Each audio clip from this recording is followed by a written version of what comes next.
Ladies and gentlemen, welcome to a new episode of the Fintech Hunting Podcast. We have an amazing guest for you today, a repeat guest, one that is one of the most listened to episodes in all of the Fintech Hunting Podcast. We have over 100 of them, and his podcasts are very, very well listened to.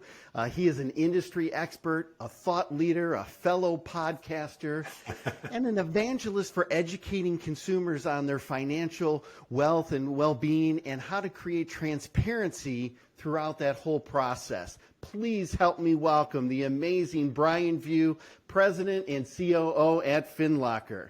Wow, what a intro, man. Thank you. It's good to be here. It is great to have you back. Like I said, people love listening to your episodes. You always provide great insight. You've got a wonderful background you've been on the lending side, you've been on the technology side, and I think that combination adds so much value to our listeners. So before we jump into all the cool stuff Finlocker's doing and new white papers and all of this, we've just kind of wrapped up that really busy season of live conferences, trade shows. Give me some of your feedback and key takeaways from those live events.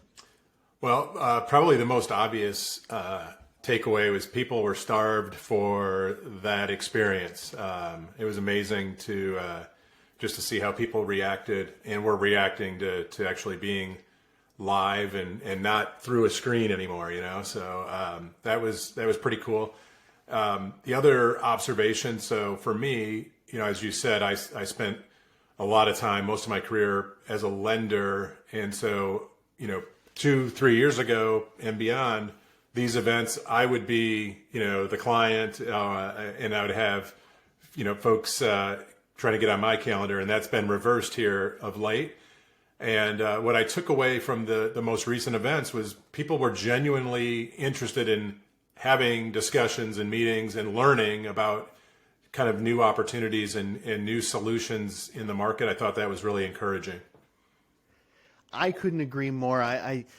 When you use that word genuine, the interactions, the meetings were much more authentic. They were genuine. People wanted to take the time to actually find out how you were doing, what type of solutions you had. I was glad to see kind of the end of the speed dating where, the winner was I had 100 meetings and I saw 50 people and I spent 5 minutes with them. Yeah. Hopefully we don't ever go back to that because I really enjoyed these genuine conversations. Yeah, I agree. It's not about quantity, it's the quality of the discussions for sure. Absolutely. Well, Finlocker's got a lot of exciting things going on. You guys just recently published a white paper entitled, "Can Technology Solve for Inclusion in the Housing Industry and Affect Equitable Wealth Building?" Tell me kind of what was the genesis of that? What are you guys hoping to accomplish? Because I think it's such a critical topic these days. Yeah, it's what's interesting is when we started building our product a number of years back, the thought back then wasn't to build a product that was going to help solve for some of the financial inclusion issues that we continue to face, but we've kind of found ourselves right in the middle of it. And so the white paper that we wrote was it was in support of an event that happens annually. It's called DC Fintech Week. Christopher Broomer puts together this great event every year. And Christopher is a law professor at Georgetown University. He's also a director. He's on the board of directors of Fannie Mae. He's very involved in all things housing, but he's very focused specifically on inclusion in housing and how to help support and kind of rebuild, if you will, the system to be more inclusive. And so he asked a number of fintechs, including Finlocker, to participate in this year's DC Fintech Week. And one of the sessions was all around how CDFIs, community development financial institutions, and MDIs, minority depository institutions, can truly be part of this solution around financial inclusion and housing inclusion. And the ask was for these fintechs to kind of put our thoughts into how technology combined with what these institutions do in their communities could bring solutions for that underserved segment. And so that was the genesis of the white paper. Excellent. Now, what are some of the ways technology, and for anyone who's listening, what's the best way? I guess we should start with how can they download that white paper and get all the details, and then we'll go into some of the specifics. Yeah, so the white paper is available directly at the DC Fintech Week site. I think it's dcfintechweek.com, I believe. But we also, Finlocker's also published it. You can find it on our Finlocker LinkedIn page. So if you go to our LinkedIn business page, we have the article actually published as an article on LinkedIn there, and there's an ability to download it as well. And if all else fails, you can always email me, brian.vieaux@finlocker.com, and I'm happy to share it as well. Excellent. I appreciate that. So talk to us a little bit about what were some of the key findings in technology's role in helping to try to solve and address this equitable wealth building? So, I think it starts with education and literacy. And it's, the way we think about financial education and literacy, or financial fitness supported by literacy, is not just articles and classes and curriculum, because there's a lot of content people can find on the internet around that. We actually think about financial literacy as a subset of financial fitness, and so we kind of take the approach that we want to provide literacy education guidance, but we want to do it on top of a consumer's data. And so what does that mean? So one of the things we've heard a lot about this past year is bias in the system, right? And whether it's in the underwriting engines or in the appraisal processes, there's this notion of bias that continues to kind of exist. We believe, and others believe, that there is a way to remove bias in terms of decisioning on, making credit decisions solely focused on data. And the data doesn't need to include, personal identifying information that would say this person is this, nationality or race or not. So that's one area is leveraging data to kind of help reduce and eliminate bias over time.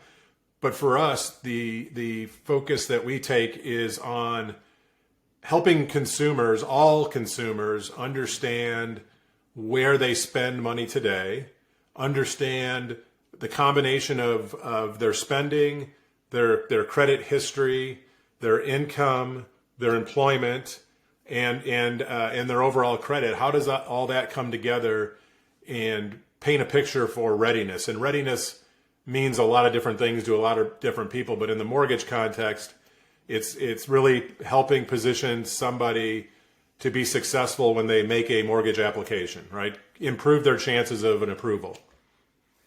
Well, and I think even taking it a step further, and I couldn't agree with you more, is there's so many people out there that really just view that information of, can I get the loan? Yeah. But what they really need to do, and I love that you guys are educating and really tying it to the data of, what would that improved credit score do over the long haul for your financial health? Not just getting the loan, right, but can you get a better rate?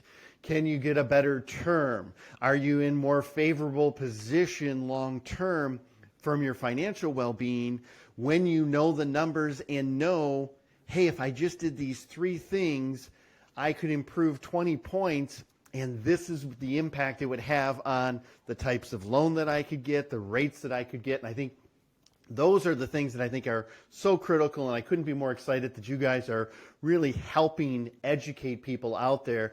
Talk to me then, because obviously Finlocker does a great job of storing and pulling in that financial data.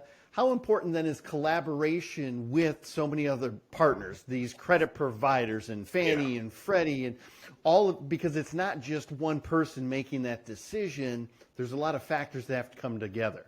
Yeah, for sure. And I love the term collaboration, because that's exactly the way we kind of think about relationships with industry partners, but also with consumers themselves. It is a collaboration. So there are a ton of, if we just talk about mortgage specifically, there are a lot of players in the transaction, right?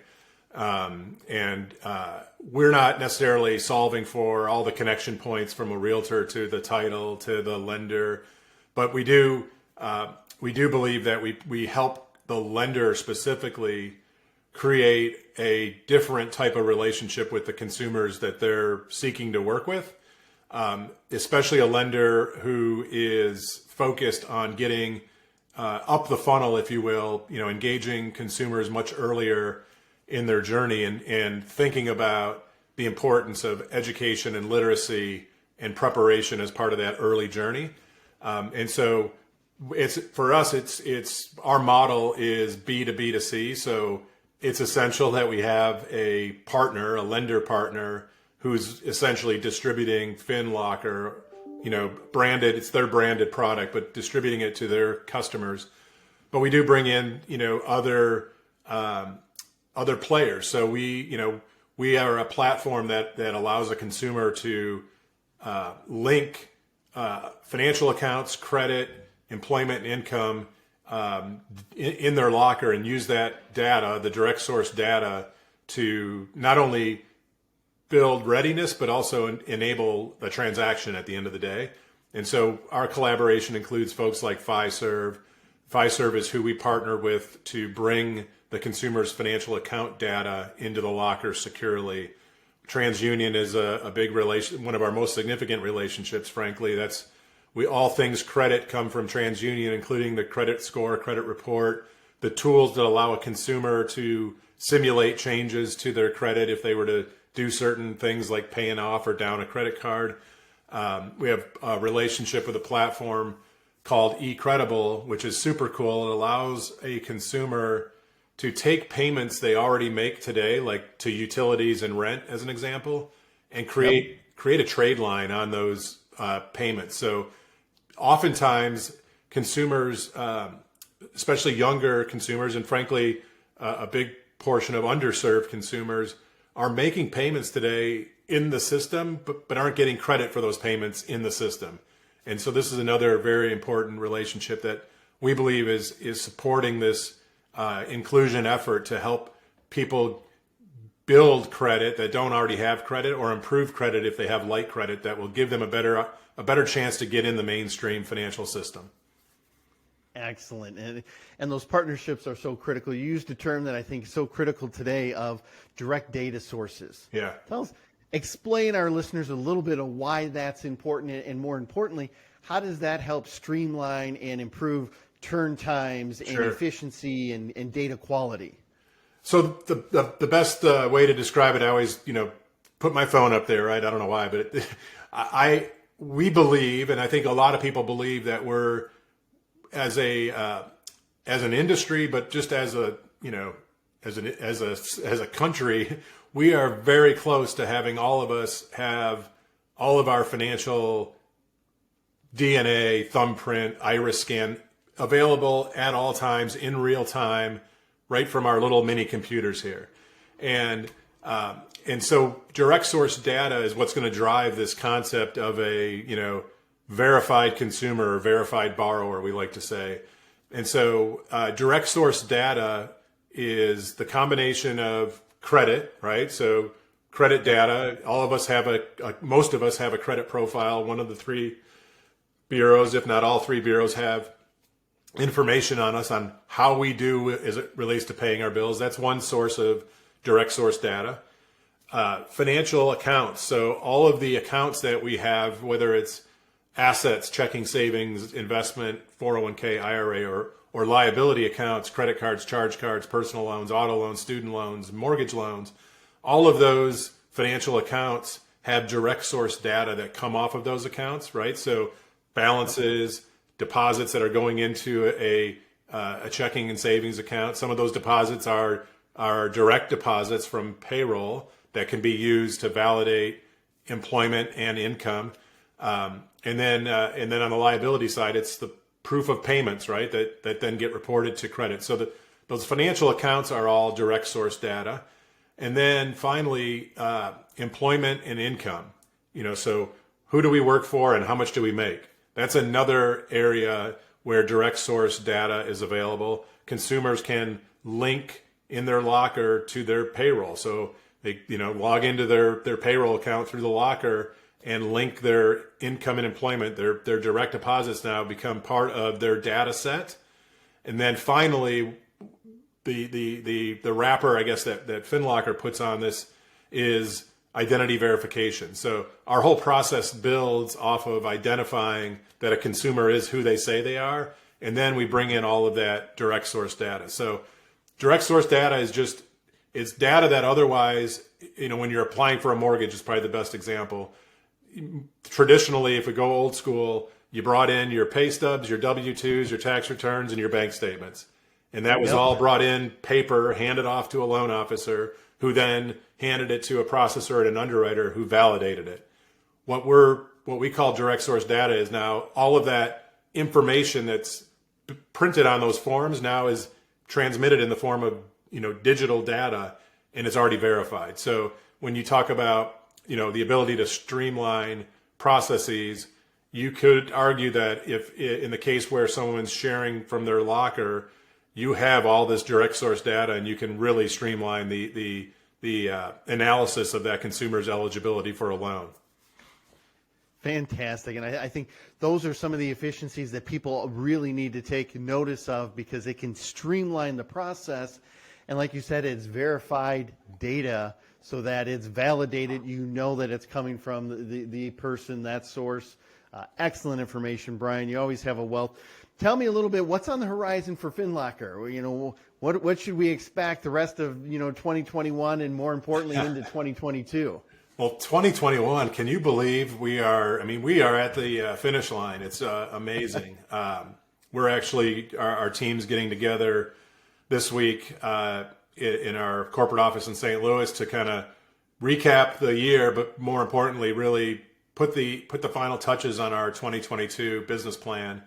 And so, one of the near-term areas that we're focused on with a number of lenders, and this kind of ties into the way we kind of started the conversation around inclusion.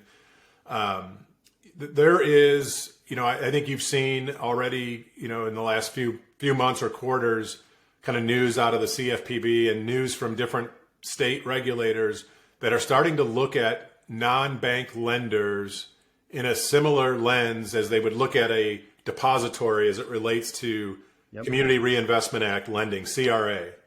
And most of us that lived in that non-bank lending world never really dealt with the scrutiny around CRA per se. And so we've got a number of engagements that we're kind of going to build momentum as we exit 2021, but really create a lot of momentum in 2022 with non-bank lenders that we're partnering with to give them a set of tools that they can use to create awareness and in their local communities to actually provide tools that are going to help consumers. And I like to say all consumers in the community, not just in one part of the community, the entire community, help all consumers with financial literacy, financial fitness, and hopefully these tools and the lender's support leads to an improvement in housing for the underserved and really building that at the community level. So we're most excited about that in the near term. It's not something we sought out to do when we started this company, but it's very evident that the combination of technology like Finlocker with forward-leaning, forward-thinking lenders who are really focused on doing better and doing good in their communities, the combination of those two things can be pretty powerful and really help address at the most local level, the housing inclusion issues that we're facing. Oh, fantastic. And we need more people focused on those initiatives because we truly can make a much greater difference in those communities we serve, if we come together as an industry. Brian, what else do you see in the horizons for 2022 for lenders? What are some of the challenges they're going to face? What are some of the exciting opportunities that you see for them as we move into the new year? Well, I think, every year for the last 20 years, if somebody did an interview or a podcast talking about the market next year and where rates are going, if you rewound it every year, it would be, oh, rates are going up and and we're going to go into this purchase market. Well, it's looking like that is going to be a reality. We're already seeing it today in terms of, origination volumes are skewing more to purchase. And with that, at the same time, we're seeing continued pressure on margins. So I think where lenders, at least the lenders that we're focused on and talking to, and I like to talk about or reference them as forward-leaning, forward-thinking lenders. Yep. By the way, not all lenders are forward-leaning and forward-thinking. There's still a few that are kind of stuck in their old school ways, and we're not going to focus on them because that's a tough sell. But the forward-leaning, forward-thinking lenders are constantly looking at their technology stack, right, and analyzing, do they have the right stack, the right partners in the stack? Do they have too many partners? It's sometimes you have a lot of shiny object syndrome going on out there, and you end up signing up with all these different platforms. So I think a lot of people today are kind of doing that analysis on what's in their stack, how do they want to deliver an experience to consumers, and do they have the right partners to deliver on that? And then it's all really wrapped around how to continue to take cost out of the equation, not just for the lender, but for the consumer especially, but not give up the experience. Everyone's, the consumers expect, today's consumer expects an experience that is, that has some digital components to it, but they're also expecting execution, and you got to be able to execute on it. So I think it's kind of I don't want to say that the tried and true, but it's a little bit of business as usual. Find ways to be more streamlined, be more efficient, take out cost. And I think the other thing I would say is I see a lot of lenders really trying to do more at the top of the funnel and create a wider funnel and not necessarily just seek people that are ready today for a mortgage application, but finding consumers who may be ready 6, 12, 18, 24 months out and finding ways to engage with them in a meaningful way to build a relationship well ahead of when they would be ready for a mortgage application. Oh, that is so true. And I hope everyone had their pens and papers out and were taking notes because, those 3 points you made are so spot on of it's got to fit within the tech stack. Some don't have the right tools. Some have too many tools. Yeah. We hear this about cost all the time and I think we go in these crazy cycles of it's super busy, there's high volume, so we really don't think of the most efficient way. Things slow up, and now we're just trying to get somebody in the door, and we don't focus on the efficiency. But cutting out cost in that origination process for both the lender and the consumer is critical. And then I think to your last point, and I think this is where a lot of the industry needs to continue to move for, is engaging people early, not just earlier on in the process, but actually engaging them and treating them for lifetime value instead of just one transaction. Yes. And if we can get there and use the tools and leverage the stack, I think we're going to be much further along as an industry. Agreed. Brian, you always have a wealth of knowledge, my friend. You and I could talk forever, but I can't thank you enough for being a guest on this episode of the Fintech Hunting Podcast. Thanks for having me again.